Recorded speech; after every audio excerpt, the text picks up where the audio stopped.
Hey, what's up you guys? Welcome back to Andy's GameStop Club. So I'm sure you guys have been following around the latest developments of what's been happening with the whole GameStop stock versus Robinhood versus the hedge fund situation. So I thought I'd spend a little bit of time today to share some of my thoughts around this whole situation. And yeah, excuse me if I ramble on a bit. It's going to be a little bit more of a casual video today. I'm just going to share some of my opinions around this situation. So here we go.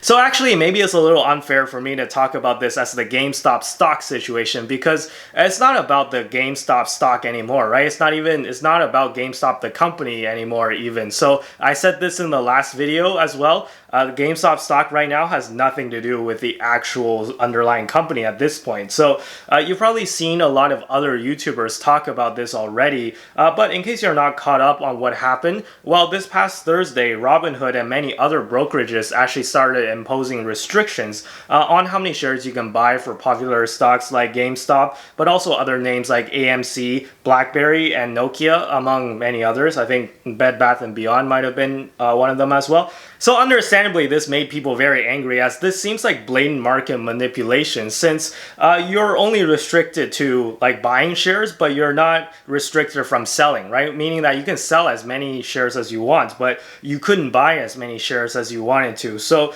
you can see how this might be a problem, right? Because the market works on supply and demand, and when you can't buy shares, well then what do you think is going to happen to demand, right? Demand is just going to fall through the floor. So understandably, when they put through this restriction, you see GameStop stock just kind of plunge because it completely killed the demand. So sure enough, you see that other stocks crash as well, like AMC and whatnot. Now, after this happened, Robinhood put out a statement, and it was just about the worst statement that they could have possibly made, in my opinion. This was like a major F-up on their part, as far as I can see, and in my opinion. So I'll see if I can find a screenshot of this and I'll post it if I do, but it says something along the lines like, oh, we did it to protect our customers, which made it sound like they were trying to stop people from buying GameStop stock because they thought it was a bubble and they didn't want their customers to like get hurt or something when it crashes. So they just stopped people from buying it, which if this was true, this is all kinds of problematic and most likely illegal too. So as a brokerage, you do not have the right to determine what is a speculative bubble and what is not. Okay, so it's not your money at the end of the day, right? You are like the brokerage that conducts like the transactions. So it's the client's money that they're depositing, so it's their money and they should be able to do whatever they want with it, right? If they like to gamble with it, then let them gamble, right? If they want to put it all on like a random penny stock, then they should be able to do so. So you as a brokerage, you do not have the right to determine what kind of stocks your clients can invest in and what kind they cannot, right? You don't get to make that decision. So you're just a service, right? So if you think that a client is stupid with their money, you don't get to interfere with that. So an analogy for this would just be like if you got on a flight from London to New York and then your pilot just decides, let's say there's no emergency, but like your pilot just decides, oh, I don't feel like going to New York today, I'm going to Tokyo instead. Like they can't just do that, right? So yeah, it's really problematic if your brokerage starts making the decisions for you as to whether or not you can invest in a certain stock. I should know because I work for a brokerage, right? So yeah, for those of you who are new to the channel, you might not know this, but I work for a company called Wealthsimple, which is a brokerage here in Canada. And there's actually been some misinformation out there that I just want to clear up, okay? So I've recently had some clients call in or write us, and they get mad at us because they thought that we were kind of imposing restrictions or similar restrictions on GME. And let me just tell you, and let me be very clear that that was not the case. And Wealthsimple did not and will not restrict the buying of shares of GameStop or any popular stocks that's on the market right now. So we recommend you do your own research, of course, before you decide to invest in any stock. But if you decide to take the risk, then we're all for it, right? Like if you want to take the risk and you're willing to, as long as you understand understand like all the risks that are involved and you understand what you're doing, then feel free to please do so, right? So if you weren't able to buy GME for whatever reason, well, it's probably because our system were kind of bogged down with the huge surge in volume that we experienced, and that issue has now been resolved, so you shouldn't have any issues with buying GME. So we weren't trying to like stop you or anything, but please excuse us if our servers were a little slow that day. So please don't group us in with Robinhood, because that's like a completely different situation. Now moving on to talking about Robinhood though, so their statement actually raised a lot of suspicion in the way that Robinhood actually makes a lot of money from selling the order flow to what's called a market maker. So if you don't fully understand how this works, basically these market makers, they make money by executing clients' orders. So they charge a very small like spread, or they make money from a very small spread, and then they depend on the volume of transactions to make money, right? So they might not make money off of like selling 1 or 2 shares or buying 1 or 2 shares or just executing the transaction, but if they're executing like millions and millions of transactions off of the flow that Robinhood sent them from like millions and millions of Robinhood users, well then they make a lot of money, right? And Robinhood gets a cut of that actually. And the biggest one of these market makers, and the majority of where Robinhood's revenue actually comes from, is this company called Citadel, who just so happens to have a very large stake in Melvin Capital, and recently they just invested over $2 billion into Melvin Capital to kind of backstop them and stop them from going bankrupt, because they were losing so much money on shorting GameStop. So yeah, I'm sure you guys recognize Melvin Capital, right? It's one of the biggest shorts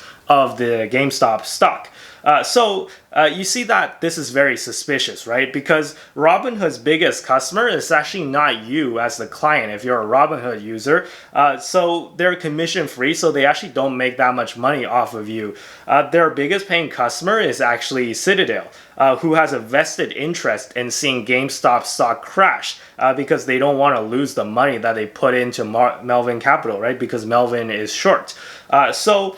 You see that how Robinhood stopping people from buying GameStop stock could be kind of problematic, because it caused the price to drop, and that could be like market manipulation, right? Or at least that's what it seemed like at first. However, as time went on, as we got a little bit more detail, we're hearing other possible explanations as to what happened. Granted, it wasn't only Robinhood that was limiting buy orders, so there were other brokerages that were doing it, so something else must have happened, right? So we're talking about companies like Webull and M1 Finance. So yeah, what actually happened though? Well, apparently the problem was that it was caused by margin requirements. So you see, if somebody buys a bunch of stock on margin, meaning that you borrow money to buy stock, the clearing agency, which is a middleman that sits between kind of the brokerage and the exchange, well, they facilitate the transaction. They require the brokerage to put up a certain amount of money on deposit, because if you default on your margin or something, well, then brokerage might be liable, right? So the brokerage needs to kind of have a deposit account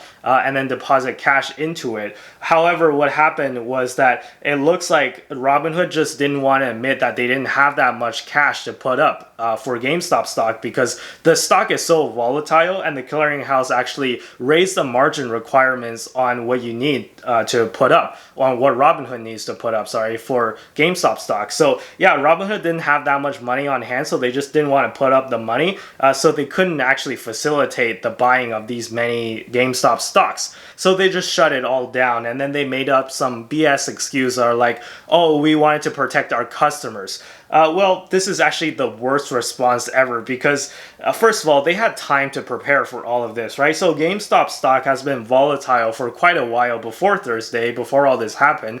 So they had time to prepare, and even if they were caught off guard, they could have warned people a little bit earlier, right? Not in the middle of the trading day. They could have been like, hey, tomorrow or like 2 days from now or a couple days from now, we might have to kind of implement restrictions, right? They could have given people more of a heads up. So yeah, shutting it down in the middle of the trading day, that was just a bad decision, I think. And we haven't completely ruled out the idea that they were colluding with Citadel to kind of manipulate the markets, right? I'm not saying that they did, and I'm not accusing them that they did, because I have no evidence. I don't know anything, right? I'm just some guy on YouTube. So I'm just asking questions, right? Am I allowed to ask questions? I have a lot of questions that I want to ask, because Robinhood has been so like not transparent about all of this. So this is a prime example of what not to do in marketing and communications, in my opinion. And I think whoever is in charge of PR at Robinhood should be fired, because honestly, Robinhood is at best just completely incompetent and lacks transparency. And at worst, they're doing things that could be considered illegal if anyone can prove that they did collude with Citadel, for example, right? Or with any other hedge fund. So again, I'm not saying that they did, but you know, if there is evidence of that, then that would be pretty damning for Robinhood. So those are my thoughts on Robinhood. Again, I'm Canadian, so I don't have access to Robinhood, so I'm not a Robinhood user. But all I'm saying is that after this event, if you are a Robinhood user, I think that, you know, if I were you, I would seriously consider transferring out and closing out my account. So anyways, moving on to GameStop stock in particular, though, I had some people ask me what I thought the end game was for GameStop stock. So how do I think that this whole situation is going to end? Because obviously it's very difficult for me to see the stock staying anywhere near the current prices of around like $300 a share for the long term, right? Because we all know that fundamentally, even the people on WallStreetBets know that fundamentally the stock is probably only worth like $20 per share, or it's worth nowhere near its current valuation, right? So however, according to the latest info that I can find, though, the stock is still more than 100% short. So I don't believe that for a moment that all the shorts have exited their positions like they would like you to believe. Because, well, if they've all exited, how are we still more than 100% short? So I think that it's pretty safe to say that at this moment that WallStreetBets still has his hands around the throats of like Melvin Capital and all these like other hedge funds that are short. So it's just a matter of who breaks first. So there's a couple of ways I can see how this situation might end, and it all revolves around the idea of whether or not WallStreetBets people are able to hold the line or not. So the first scenario happens if they are successful in holding the line. So if WallStreetBets can maintain its death grip on the GameStop stock and diamond hands, as they call it, right? So if WallStreetBets can maintain their diamond hands and they can hold the stock for long enough, eventually some hedge fund is going to go bankrupt, right? So we'll hear the news about some hedge fund that is short GameStop stock. They'll collapse because they cannot afford to pay just the interest of the amount of stock that they're short, because they had to borrow the shares, right? Whether it be Melvin or someone else. And if that happens, then mission will be accomplished, and then the stock would come back down, ideally, right? Or not ideally, but like, you know, theoretically, that would happen.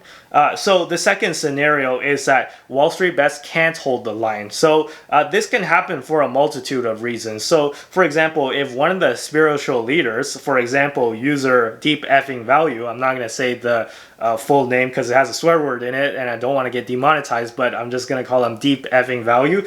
So if Deep Effing Value decides to sell, well, it'll probably trigger the collapse just on his own, right? He alone probably can trigger the collapse.